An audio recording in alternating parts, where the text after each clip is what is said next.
আসসালামু আলাইকুম। কথা বলবো রাজশাহী বোর্ড 2021 নিয়ে। দেখো এখানে কি লেখা আছে যে সংকোচনশীলতা গুণাঙ্ক দেওয়া আছে, আর এখানে দেওয়া আছে যে স্টপ কর্ক খুলে দিলে গ্যাস পিস্টনের মোট চাপ কত। তো এখানে দৃশ্যপট 2 এর আলোকে ব্যাখ্যা করার জন্য বলছে। আমি দেখার চেষ্টা করি, খেয়াল করার চেষ্টা করো দৃশ্যপট 2 এ কি কি লেখা আছে। বি গ্যাস আছে এখানে, খুব কেয়ারফুলি তাকাও, যে বি গ্যাস আছে যেখানে 500 মিটার মার্কারি, আর এখানে চাপ এটা, আর তাপমাত্রা 27°C। আচ্ছা যাই হোক, সেটা আমরা একটু দেখার চেষ্টা করি। দেখো গ্যাস মিশ্রণের মোট চাপ, এখানে যদি দুইটা গ্যাস আছে তাহলে তুমি কিন্তু এই সূত্র জানো যে মোট চাপ P equal P1V1 plus P2V2 by মোট আয়তন, তাই না? এইখানে খেয়াল করো, আমরা জানি এই অঙ্কগুলোর বেলায় যদি P1V1 P2V2 যদি আর এন আর এইগুলোর কোনো কাহিনী না থাকে তাহলে দুইটা একক একই রকম হইলেই কি এনাফ, ঠিক আছে? তাহলে আমার যদি P1 এর মানটা কত বলতো, 500 মিলিমিটার মার্কারি, আর আমার P2 কত দেখো তো, 200 মিলিমিটার মার্কারি। যেহেতু দুইটা একক একই রকম তাহলে আমার মোট চাপের মানটাও মিলিমিটার মার্কারি এককে আসবে, শেষ, কোনো সমস্যা নাই। এখানে আমি দেখতে পাইতেছি আমার আয়তন V1 ইকুয়াল টু কত, 200 মিলিলিটার, আর আমার আয়তন V2 ইকুয়াল টু কত দেখো তো, 300 মিলিলিটার। বলো তো কত, 300 মিলিলিটার। এইবার খেয়াল করো, দুইটা 27° তাপমাত্রা দিয়ে দিছে, তাহলে বের করতে হবে 27° তাপমাত্রায়, তাহলে আমার যেটা বের হবে সেটাই অ্যান্সার। খেয়াল করো এখানে দৃশ্যপট 2 যেহেতু দুইটা স্টার পর খুলে দিলে আয়তন কি হয়ে যাবে, তাহলে এই 200 আর 300 মিলে কত হয়েছে, 500 হয়ে যাবে, স্বাভাবিক কথা। তাহলে আমার মোট আয়তন বি ইকুয়াল টু কত, 500 মিলিলিটার। তাহলে আমার পি ইকুয়াল টু কি কত, তাহলে এখানে আমরা মানগুলা বসালেই অ্যান্সারটা চলে আসবে কোন এককে, মিলিমিটার মার্কারি এককে। আশা করি সবাই এটা বসানোটা দেখানোটা দরকার নেই, তবু একটু দেখাই। 200 ইন্টু V2 কত, 300, টোটালটা কত, 500। এখানে যা আসবে সেটা আমাদের কি অ্যান্সার, মিলিমিটার মার্কারি এককে। আশা করি সবাই বুঝতে পারছো। দেখো এখানে কি বলা হয়েছে, বলা হয়েছে কোন সত্ত্বে এ গ্যাসটি বি গ্যাসের মতো আচরণ করবে যুক্তি দাও। আচ্ছা, আমরা জানি এখানে দেওয়া আছে সংকোচনশীলতা গুণাঙ্ক জেড এর মান। কার মান বলো তো, জেড এর মান। আমরা জানি যে যদি জেড এর মান 1 হয় তখন সেটা হয় আদর্শ গ্যাস। কোন গ্যাস, আদর্শ গ্যাস। তাহলে আমরা বলতে পারি বি গ্যাসটা কি বলতো, আদর্শ গ্যাস। বি হলো আদর্শ গ্যাস। আসো, আর জেড এর মানটা যদি 1 থেকে বড় হোক আর ছোট হোক, জেড ইজ নট 1 হলে সেটা কোন গ্যাস, বাস্তব গ্যাস। কোন গ্যাস, বাস্তব গ্যাস। তাহলে বোঝা গেছে এ হলো আমার বাস্তব গ্যাস। কোন গ্যাস, বাস্তব গ্যাস। বলছে কোন শর্তে এ গ্যাসটি বি গ্যাসের মতো আচরণ করবে, মানে বাস্তব গ্যাসটি কখন আদর্শের মতো আচরণ করে। দেখো একটু আগে তোমাদেরকে শিখালাম সেটার উল্টা ঘটনা। দেখো আমি কিন্তু একটা কথা বারবারই বলছিলাম, দেখো আদর্শ গ্যাসের স্বীকার্যগুলা কি ছিল, বলছিল আকর্ষণ বিকর্ষণ নেই, গ্যাস পাত্রের আয়তনের তুলনায় গ্যাসের অনুসময়ের আয়তন অতি নগণ্য। এইটাকে আমরা ভুল প্রমাণিত করছিলাম একটা ক্রাইটেরিয়ার আলোকে। সেই ক্রাইটেরিয়াটা কি ছিল, সেইটা ছিল যে ভ্যান ডার ওয়ালস বলছিল যে উচ্চ চাপে নিম্ন তাপমাত্রা আমরা গ্যাসকে তরলে পরিণত করতে পারি। এখন উল্টা যদি কথা বলি, যদি চাপটা নিম্ন হয় তাহলেই তো দেখা যায় চাপ যখন নিম্ন হবে তখন অণুগুলো দূরে দূরে দূরে সরে যাবে, তখন কিন্তু আর কি থাকবে না, আকর্ষণ বিকর্ষণ থাকবে না। তখন যদি সংশোধন করছিলাম P plus M square A B square, এইটা হয়ে যাবে পি। আবার যখন নিম্ন তাপমাত্রা আর দেখো নিম্ন চাপ আর উচ্চ তাপমাত্রা হয়ে যাবে, তাহলে মূল মোরাল অফ দ্য স্টোরি এখানে হবে নিম্ন চাপে। এটা খেয়াল রাখতে হবে, হবে নিম্ন চাপে। নিম্ন চাপে আর উচ্চ তাপমাত্রায়, নিম্ন চাপে আর উচ্চ তাপমাত্রায় ঘটনাটা ঘটবে। নিম্ন চাপে আর উচ্চ তাপমাত্রায় এটা হয়ে যাবে পি, আর ভি মাইনাস এন বিটা হয়ে যাবে কি ভি। তখন ওই যে নগণ্যই ধরা যায়। আর এভাবেই নিম্নচাপে উচ্চ তাপমাত্রায় আমরা বাস্তব গ্যাসকে আদর্শে রূপান্তর করতে পারবো। আশা করি বুঝতে পারছো। যদি এখনও কনফিউজ থাকো তাহলে আদর্শ গ্যাস বাস্তব গ্যাস নিয়ে ডিটেলস ভিডিও আছে, সবাই প্লেলিস্টে যাও দেখে নিবা। ওকে, দেখো আমরা যদি তার পরের কোশ্চেন দেখি, যেখানে বরিশাল বোর্ড 2021-এর একটা প্রশ্ন আমরা দেখতে পাচ্ছি, যে এখানে যে দুইটা কি দেওয়া আছে, এই দেখো এই বিকার দেওয়া আছে, এটার বিকার, এখানে স্টপ কর্ক, যেখানে তাপমাত্রা কত 25 ডিগ্রি। বলছে স্টপ কর্ক দুটি খোলা অবস্থায় গ্যাস মিশ্রণের মোট চাপটা দেওয়া আছে। বলছে সি এর আয়তন কত। দেখো ওই যে মোট চাপ না বলে এখন মোট আয়তনটা চাইছে, এই যে মোট আয়তনটা চাইছে। তাহলে আমরা এখান থেকে অবশ্যই বের করতে পারবো। মোট চাপ দেওয়া আছে, তাহলে মোট আয়তনটা চাইছে। একটু খেয়াল করো, এখানে কিন্তু খুব মজার একটা কাহিনী আছে বা বুঝার একটা কাহিনী আছে। সি পাত্রে তো এই গ্যাসটাও যাবে, এই গ্যাসটাও যাবে, তাহলে টোটাল আয়তনটাই সে ডিনোট করবে এখানে। তাহলে আসলে টোটাল আয়তনটা কি কত, বুঝতে পারছো? দুইটা গ্যাস যখন এখানে চলে আসবে। আচ্ছা খেয়াল করি, একটু খেয়াল করো। আমরা যদি বলি যে ফি বি ইকুয়াল টু কি P1 B1 plus P2 B2, তাহলে এখান থেকে যে আমরা লিখতে পারি যে V equal P1 B1 plus P2 B2 by P. আসো এখানে একটু বুঝি, এখানে একটু কাহিনী আছে, যে কাহিনীটা একটু বুঝো। দেখো এখানে আয়তন, আমাদের যদি বলি আয়তন মিলিলিটার, আমার আয়তনটা বেরো হবে মিলিলিটারে, ওকে সমস্যা নাই। চাপের একটু ঝামেলা আছে। দেখো আমরা জানি চাপ যতগুলাই বসাবো যাতে সবগুলা একই রকম একক হয়, এটার দিকে তাকাইতে হবে। খেয়াল করো তো, এটা আছে মিলিটার মার্কারি এককে, এটা আছে অ্যাটমসফিয়ার এককে, এটা আছে মিলিটার মার্কারি এককে। তাহলে আমার কি হইলো না। তাহলে আমি চাইলে কি করতে পারি, সবগুলারে অ্যাটমসফিয়ার নিয়ে যেতে পারি, অথবা যেহেতু দুইটা মিলিটার মার্কারিতে আছে একটাকে মিলিমিটার মার্কারিতে নিতে পারি, সেটাও করা যায়। তাহলে আমরা দুইটা চেঞ্জ না করে একটাই চেঞ্জ করি, ঠিক আছে? খেয়াল করো, তাহলে আমাদের P1 750 মিলিমিটার মার্কারি, তাহলে আমার P2টাও কিন্তু মিলিমিটার মার্কারি এককে যেতে হবে 0.5 অ্যাটমসফিয়ার। আমরা জানি অ্যাটমসফিয়ার থেকে মিলিমিটার মার্কারি নেওয়ার জন্য কত গুণ দেওয়া লাগে 760, তাহলে 0.5 ইন্টু 760 মিলিমিটার মার্কারি। আমরা জানি যদি মার্কারি থেকে অ্যাটমসফিয়ার নিতাম তাহলে এটা ভাগ 760 দিয়ে ভাগ দিতাম, তাই না? এবার দেখো মোট চাপ পি কত 500 মিলিমিটার মার্কারি, কত 500 মিলিমিটার মার্কারি। দেখো আমার আয়তন ঠিকঠাক আছে, V1 কত 200 মিলিলিটার, V2 কত 100 মিলিলিটার, আর আমার যেটা বের হবে সেটাও কিন্তু মিলিটার এককেই কি হবে বের হবে। এই তুমি ওই যে SI একক, লিটার অ্যাটমসফিয়ার একক সেখানে যাওয়ার দরকার নাই। এই যে এই তুলনা বেলার অঙ্কের বেলায় যদি তোমার আর আসে তাহলে তুমি ওইখানে যাইতে হবে। আশা করি বুঝতে পারছো কথা। তাহলে আমার P1 এর মান কত 750 গুণ V1 কত 200 যোগ P1 কত P2 কত, এখানে যে যা বের হবে সেটা ইন্টু V2 কত এই যে 100 ভাগ পি কত এই যে 500, যা বের হবে সেটা বের হবে মিলিলিটার এককে। এটা আমাদের কি মোট আয়তন, সি পাত্রের আয়তন কত। আশা করি আমরা বুঝতে পারছি অঙ্কটা। এইবার দেখো বলছে উদ্দীপকের এ পাত্র ও বি পাত্রের যৌগগুলোর অম্ল ক্ষারধর্ম লুইস মতবাদ ব্যাখ্যা করো। আমরা যদি দেখি এ পাত্রে এখানে দেওয়া আছে অ্যামোনিয়া, দেখো কি দেওয়া আছে অ্যামোনিয়া NH3, আর এখানে বি পাত্রে দেওয়া আছে BF3। দেখো আমরা জানি এই যে অ্যামোনিয়ায় একজোড়া কি থাকে মুক্ত জোড় ইলেকট্রন থাকে, আর এই যে BF3 যে যৌগটা আছে এটা কিন্তু অষ্টক অসম্পূর্ণ যৌগ। দেখো বোরনের শেষ কক্ষপথে ইলেকট্রন 3টা, সে বন্ধন করছে 3 জনের সাথে, তার মধ্যে তার সর্বশেষ কক্ষপথে ইলেকট্রন টোটাল 6টা। কয়টা?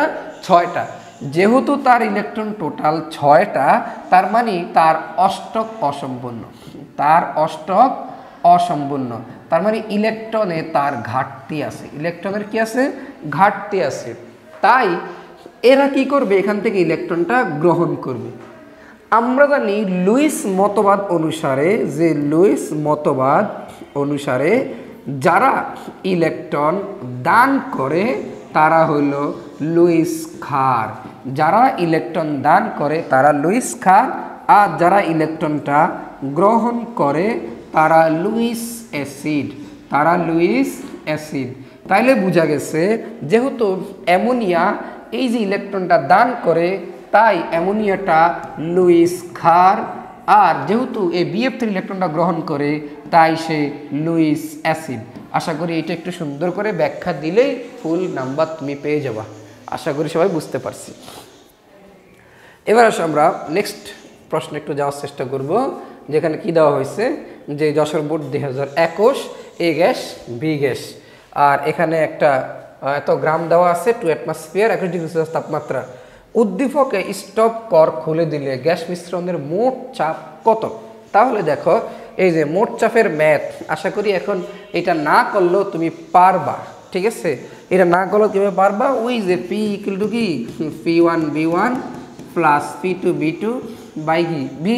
তাহলে এখানে মানগুলো এটাও মিলিলিটার, এটাও মিলিলিটার, এটা অ্যাটমসফিয়ার, মানটা বসাও আর যোগ দাও, আশা করি এটা পেরে যাবা। CH4 গ্যাসের ব্যাপন হার এই গ্যাসের ব্যাপন হারের ব্যাপন এত গুণ ব্যাখ্যা করো।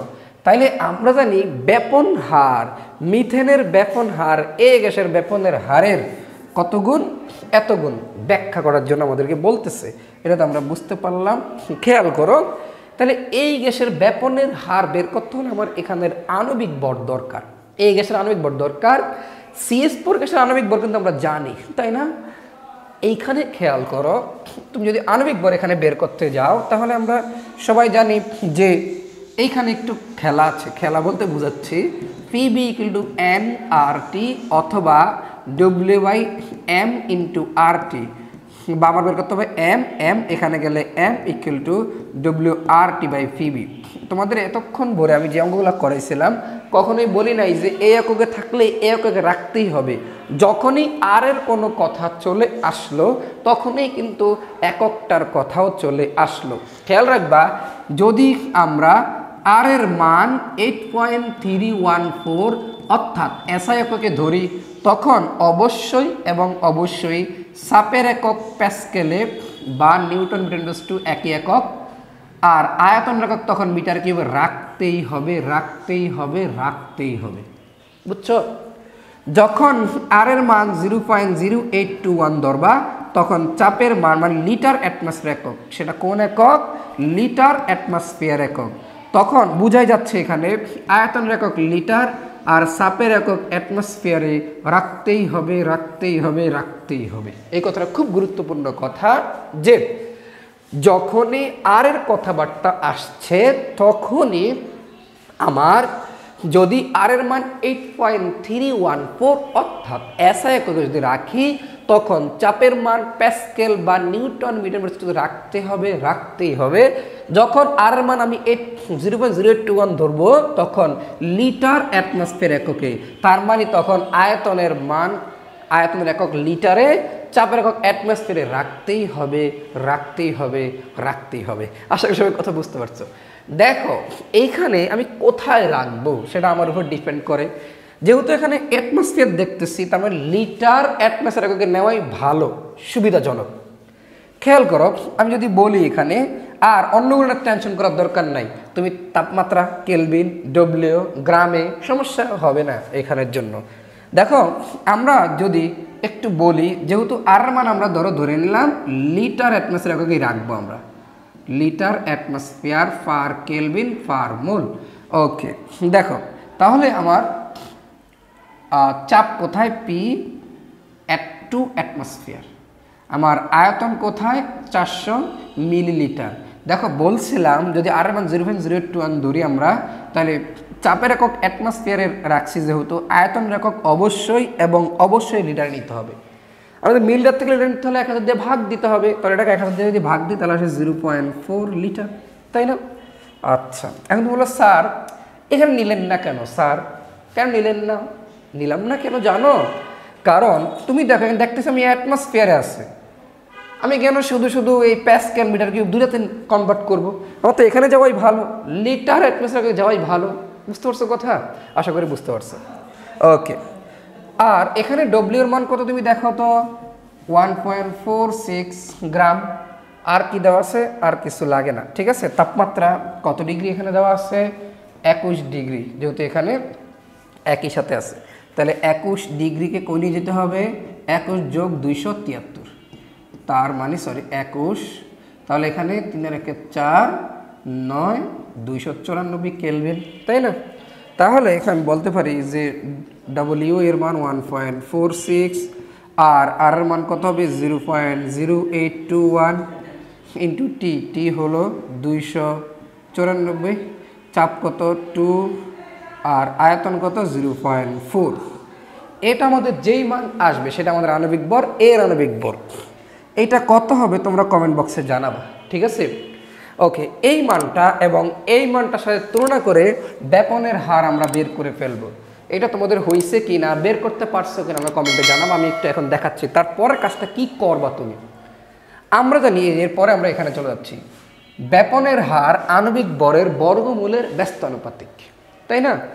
আচ্ছা, যদি আমরা বলি যে CH4 এর ব্যাপনের হার এ গ্যাসের ব্যাপনের হারের এত গুণ, তাহলে CH4 এর ব্যাপনের হারটা আমরা যদি বলি যে ব্যাপনের হার অফ CH4, ব্যাপনের হার অফ এ গ্যাস ইকুয়াল √, উল্টিয়ে যায়, তাই না? আমরা জানি কি ব্যাপনের হার যেহেতু আণবিক ভরের বর্গমূলের ব্যস্তানুপাতিক, তাই m অফ এ চলে যাবে এখানে, আর m অফ CH4 চলে যাবে কোথায়? মানে CH4 আণবিক ভর চলে যাবে নিচে। তাহলে যদি বের করো তুমি দেখবা C অফ CH4 ইকুয়াল, এখানে এই আণবিক ভরটা বসাবা, আর CH4 আণবিক ভরটা সবাই জানি 16, বসালে তুমি দেখো মানটা আসে 1.66 ইন্টু সি। তাহলে CH4 আণবিক ভর সি এর আণবিক ভরের 1.66 গুণ। আশা করি সবাই এই অঙ্কটা বুঝতে পারছো।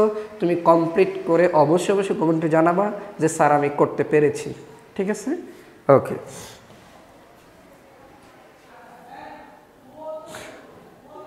আচ্ছা দেখো, আমরা এই অঙ্কটা একটু দেখার চেষ্টা করি যে এখানে কি বলা হয়েছে। এখানে দেখো বলা হয়েছে 2021-এর প্রশ্ন, ভি আর 1/p দিলে আমরা জানি কি হয়, সোজা হয়, যেহেতু তাপমাত্রা স্থির তাহলে বয়েলের গ্রাফ এটা। বি আর টি যখন তাপ স্থির তখন অবশ্যই এটা চার্লসের গ্রাফ, সবাই জানো। চিত্র 1 ও 2 এর আলোকে ফিভিগ্রেনের সূত্রটি প্রতিপাদন করো। 1 হলো বয়েলের সূত্র আর 2 হলো কি চার্লসের সূত্র। এটা তোমরা একটু ভালো করে দেখে নিও প্রতিপাদনটা। আমি একটু শর্টকাট বলে দিই। আমরা জানি বয়েল, চার্লস, অ্যাভোগাড্রো তিনটা সমন্বয় সূত্রতে এটা চলে আসছে, তাই না? আমরা জানি বয়েল সূত্র ফি সমানুপাতিক, যেখানে টি স্থির, তাপমাত্রা স্থির থাকলে কোনো গ্যাসের আয়তন তার চাপের ব্যস্তানুপাতিক। আর যদি আমি বলি চার্লসের সূত্র, যখন পি স্থির, চাপ স্থির থাকলে কোনো গ্যাসের আয়তন এর তাপমাত্রা সমানুপাতিক। আর চাপ ও তাপমাত্রা দুইটাই স্থির থাকলে কোনো গ্যাসের আয়তন এর মূল সংখ্যার সমানুপাতিক। এই তিনটাকে যদি একসাথে করি, বি সমানুপাতিক, এই যে টি আর এম উপরে আর নিচে কি থাকে? পি থাকে, বা আমি ফি বি সমানুপাতিক কি বলতে পারি? N T. আর আমি যদি এখানে সমান দিই তাহলে সমানুপাতিক ধ্রুবক বলা যায় আর, তাহলে আর এন টি বা ফি B equal to N R টি। আমি একেবারে শর্টকাট লিখে দিলাম, তোমরা অবশ্যই তোমাদের গাইড থেকে, বই থেকে দেখে একটু বিস্তারিত দেখে নিবা। আশা করি সবাই বুঝতে পারছো। বলছে বাস্তব গ্যাস কোন পদার্থ চিত্র, কেন পদার্থ চিত্র সমন্বয় সূত্র মেনে চলে না? আমরা জানি এই যে চিত্রদের যে সমন্বয় সূত্র, সেটা হলো কার সূত্র বলো তো? আদর্শ গ্যাসের সূত্র, P V equal to N R T, equal to N R T. আমরা জানি ওই যে চাপ ত্রুটি আর আয়তন ত্রুটি, এই দুটা ব্যাখ্যা দিবা। একটু আগের স্লাইডে আমি পড়াইছিলাম যে পি হয়ে যায় P plus N square A by V square, V হয়ে যায় V minus N B equal to N R T. এই জন্যই কিন্তু যে বাস্তব গ্যাসের সমীকরণ কিন্তু এইটা, বাস্তবের সমীকরণ কিন্তু এইটা না, এটা কোন সমীকরণ? আদর্শ গ্যাসের সমীকরণ। কারণ আদর্শ থেকে বাস্তব গ্যাস কি হয়? বিচ্যুতি দেখায়। কেন দেখায় সেটা আমরা কিন্তু আগে আলোচনা করে ফেলেছিলাম, আশা করি সবাই বুঝতে পারছো। বুঝছো কিনা কমেন্টে তুমি অবশ্যই আমাকে জানাবা। ওকে, আমরা চলে যাব তারপরের প্রশ্নে। দেখো এখানে দেওয়া আছে, এটা আশা করি সবাই জানো, একেবারে সুন্দর করে জানো। আমি একটু বলি, খেয়াল করার চেষ্টা করো তো। এখানে দেখো ঢাকা বোর্ড 2022 প্রশ্ন, স্টপ কর খোলা অবস্থায় গ্যাস মিশ্রণের মোট চাপ নির্ণয় করো। তুমি ইনশাল্লাহ এটা সবাই পারবা, কারণ মোট চাপ ওই যে পি কিন্তু খেয়াল পড়ছে বলতো P1 প্লাস P2 বাই কি বি, তাই না? এখানে সুন্দর করে যেহেতু একক সবগুলো একই রকম আছে, আর দুইটা যোগ দিবা বসিয়ে দিবা। উদ্দীপক আর গ্যাসের মধ্যে কোনটির ব্যাপনের হার বেশি? আমরা জানি দুইটা গ্যাসের মধ্যে এই ব্যাপনের হার বেশি না কম সেটা আসলেই তুমি কি বের করবা? অবশ্যই এবং অবশ্যই আণবিক ভর বের করবা। যার আণবিক ভর কম তার ব্যাপনের হার বেশি। আমরা যদি একটু খেয়াল করি, এখানে যদি আণবিক ভর বের করতে যাই, সবাই এটা কিন্তু ভালোভাবেই তুমি জানো যে একটু আগে এই মাত্রই আমরা শিখালাম যে ফিবি ইকুয়াল nRT বা PV equal W/m into RT বা m equal to WRT by PV. একটু মনোযোগ দেওয়ার চেষ্টা করো তো তুমি, যে এখানে আমার যদি এইটার কথা বলি যে এখানে আমরা মিলিমিটার মার্কারি, খেয়াল রাখবা মিলিমিটার মার্কারি থেকে আমার অ্যাটমসফিয়ার নেওয়া সবচেয়ে সহজ, এই জন্য আমরা অ্যাটমসফিয়ারে নিয়ে যাবো এটাকে। তাহলে sub P equal to 760 millimetre mercury. তোমরা সবাই জানো মিলিমিটার মার্কারি থেকে অ্যাটমসফিয়ারে নেওয়ার জন্য 760 দ্বারা ভাগ দিতে হবে, 760 ভাগ 760 অ্যাটমসফিয়ার, তাই না? মিলিমিটার মার্কারিতে যদি 1000 মিলিমিটার মার্কারি তুমি 760 দ্বারা ভাগ দিতা, তাই না? চলে আসলো 1 অ্যাটমসফিয়ার। যেহেতু অ্যাটমসফিয়ার এককে, তাহলে আর এর মান কত দিতে হয়? 0.0821 litre atmosphere per kelvin per mole. Okay, তাহলে আয়তনটা অবশ্যই অ্যাটমসফিয়ার নিলে আয়তন লিটারে নিতেই হবে বলছিলাম। তাহলে এখানে কত? 500 মিলিলিটার। তো এটাকে যদি আমরা 1000 দিয়ে ভাগ দিই তাহলে হয় 0.5 লিটার। তারপরে দেখো W কত? 0.540 গ্রাম, আর আমাদের m ইকুয়াল টু কত? তাহলে আমরা যদি এখানে মানগুলা বসানোর চেষ্টা করি, এখানে চলে আসে 0.450 ইন্টু আর এর মান 0.0821 ইন্টু টি, তাপমাত্রা কত বলো তো? 27 ডিগ্রি সেলসিয়াস মানে 300 কেলভিন, আর চাপ কত? এই যে 1 ইন্টু আয়তন কত বলো তো? এই যে 0.5। তাহলে এখানে একটা m বের হবে গ্রাম, আবার এই সেম ভাবে এখান থেকেও একটা m বের করতে হবে। আমরা জানি যার আণবিক ভর কম তার ব্যাপনের হার বেশি, তাহলে এখানে বের করে দেখবা যার আণবিক ভরটা কম আসবে তার ব্যাপনের হার কি হবে? বেশি হবে। আশা করি সবাই বুঝতে পারছি এই প্রশ্নটাও। আচ্ছা দেখো, দিনাজপুর বোর্ড 2019 এই প্রশ্ন দেখার চেষ্টা করি। দেখো প্রশ্নটি কিভাবে দেওয়া আছে একটু দেখি আমরা। বলছে 27 ডিগ্রি তাপমাত্রায় ওয়াই গ্যাসটির আরএমএস বেগ নির্ণয় করো। তো ওয়াই গ্যাসটা আমরা দেখি, ওয়াই গ্যাস কোনটা? এই যে এটা। একটু খেয়াল করো, প্রশ্নটা খুব সুন্দর দেওয়া হয়েছে। বলছে ওয়াই গ্যাসটি চুনা পাথরের বিয়োজনে উৎপন্ন হয়। সবাই জানো চুনা পাথরকে ক্যালসিয়াম কার্বনেট CaCO3, ঠিক আছে? CaCO3 এটাকে যদি আমরা বিয়োজিত করি তাহলে উৎপন্ন হয় calcium oxide plus carbon dioxide. আমাদের গ্যাস কিন্তু এইটাই, তাই না? তাহলে কার্বন ডাইঅক্সাইডের আরএমএস বেগ চাইছে। আমরা সবাই জানি C ইকুয়াল √3RT বাই কি বলতো? m। তাহলে 3 আর এর মান যদি আমরা SI এককে নেই 8.314 ইন্টু তাপমাত্রা, একটু খেয়াল করো 27 ডিগ্রি তাপমাত্রা যেহেতু, তাহলে এখানে অবশ্যই 300 কেলভিন। আর আণবিক ভর কার্বন ডাইঅক্সাইডের 44। দেখো যদি 44 কিন্তু গ্রামে রাখলে তো হবে না, যেহেতু এটা SI এককে নিচ্ছে তাই ভরের একক কেজি বা কিলোগ্রামে নিতে হবে। তাহলে এখানে 1000 দ্বারা কিনতে হবে, ভাগ দিতে হবে, তাহলে যা আসবে সেটাই আমাদের অ্যান্সার মিটার পার সেকেন্ড। সবাই আশা করি বুঝতে পারছি। দেখো এরপরে কি বলছে? উদ্দীপকের X ও Y গ্যাসের মধ্যে একটি আদর্শ আচরণ না করার কারণ সমীকরণ বিশ্লেষণ করো।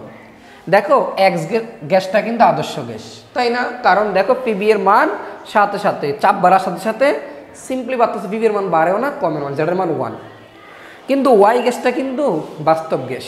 তাহলে বাস্তব থেকে আদর্শতে কেন আচরণ করে না আমরা অবশ্যই সমীকরণ সহ ব্যাখ্যা দিতে পারবো। কারণ ওই যে আমরা শিখছিলাম যে পিবি ইকুয়াল টু nRT, এখান থেকে ভ্যান-ডার-ওয়ালস সমীকরণ হয়ে যায় P plus n² into V minus NB equal to nRT। So আশা করি এই ব্যাখ্যাটা আমরা এর আগেই পড়ে ফেলেছিলাম। আশা করি বুঝতে পারছো সবাই।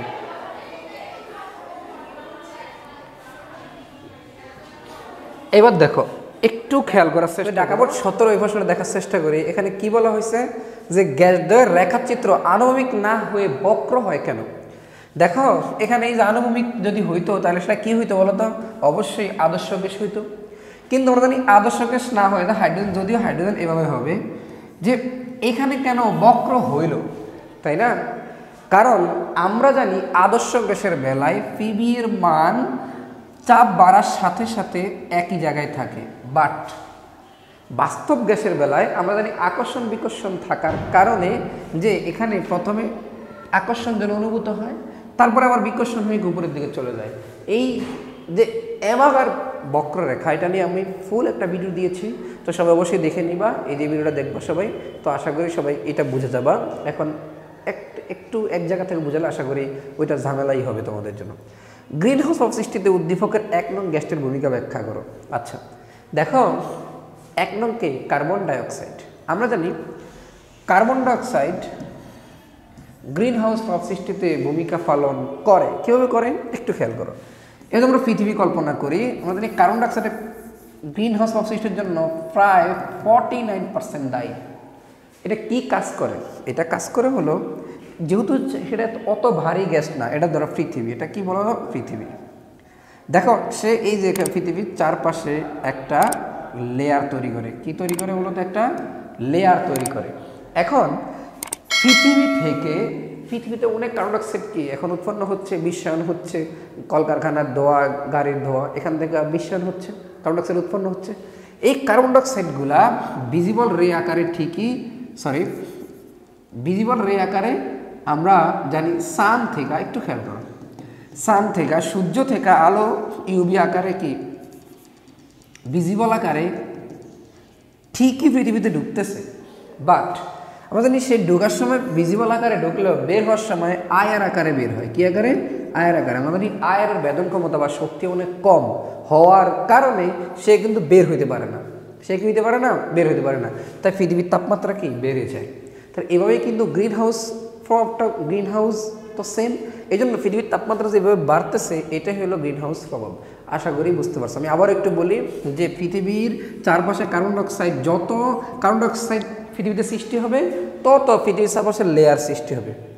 আর এই লেয়ারটা দেখো সূর্য থেকে আলো আইসা, সূর্য থেকে আলো আইসা পৃথিবীতে ঢুকলেও দেখো এটা ঢুকলেও সেটা কিন্তু এই লেয়ার ভেদ কইরা, আয়ারের লেয়ার ভেদ কইরা, দেখো কার্বন ডাইঅক্সাইড লেয়ার ভেদ করে আয়ার যেতে পারে না। তাই এখানে পৃথিবীতেই কিন্তু তাপটা থেকে যায়। তাহলে এই তাপ কিন্তু শোষণ হয় ঠিকই, বিকিরণ হইতে পারে না। তো পৃথিবীর তাপমাত্রা আস্তে আস্তে বেড়ে যায়। আর এটা হলো গ্রিন হাউস প্রভাব। আশা করি সবাই এটা বুঝতে পারছি। ওকে, তারপরে আমরা প্রশ্ন দেখি যে এটা একই প্রশ্ন ডাবল আসছে। ওকে, তো আশা করি সবাই বুঝতে পারছি আমরা। আর আশা করি এইটুকু যদি আমরা বুঝতে পারি বা করতে পারি, ইনশাল্লাহ পরিবেশ রসায়নের অবজেক্টিভ নিয়ে আর ঝামেলা থাকবে না বলে আমি মনে করি। সবাই ভালো থাকো, সুস্থ থাকো। আসসালামু আলাইকুম ওয়া রাহমাতুল্লাহি ওয়া বারাকাতুহু। আর সবাই অবশ্যই এবং অবশ্যই চ্যানেলটিকে সাবস্ক্রাইব করো, এই যে লাল বাটনটাতে একটু চাপ দিয়ে দাও আর কি। আর অবশ্যই একটা লাইক বাটনে ক্লিক করো। আর তোমাদের কোনো মতামত অবশ্যই কমেন্ট বক্সে জানাবে, তোমাদের কোন ভিডিও লাগবে বা কী বুঝো নাই অবশ্যই আমি জানি।